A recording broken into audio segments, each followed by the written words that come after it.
Can an erotic encounter be strong enough to be considered under the label of love? Is there an actual difference between this concept of eroticism, sexuality, and love? There are innumerable movie scenes and books that try to represent this idea of eroticism and love as two different concepts that don't really need to be dependent on each other. Love and eroticism may go hand in hand most of the time, but the fact that they are more likely to be experienced at the same time does not mean that it actually happens. There is no love without eroticism, as well as there is no eroticism without sexuality. But this chain breaks when you refer to its opposite. Love without eroticism is not love, and eroticism without sex is impossible and unthinkable. As said by Octavio Paz, a Literature Nobel Prize winner, eroticism is an essential part of love, but it does not necessarily have to be love. There is no love without eroticism, as meaning that love needs eroticism in order to be a passionate love. But eroticism does not need from love to be passionate. Actually, eroticism is all about passion. It is like feeling this sexual calling when someone thinks of or sees someone else.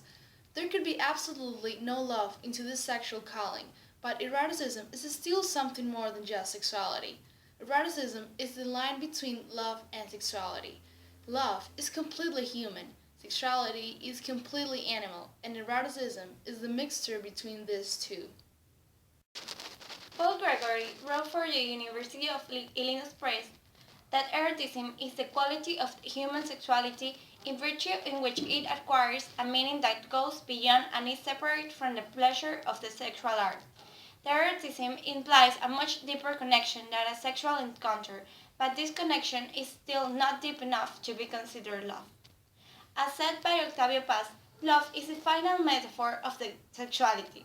Love is also a representation of this connection between people, but is something more pure than that. It could be considered only sexuality or only eroticism, but is sublime, unexplainable. Tacit characteristics make it even more than a representation, a ceremony. They are part of the cycle, of the chain to get to the final metaphor, love. Love needs eroticism, and eroticism needs sexuality.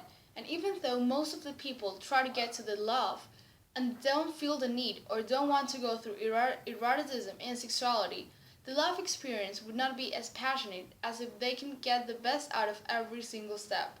After all, isn't on the journey that the meaning of life relies on rather than on the destination?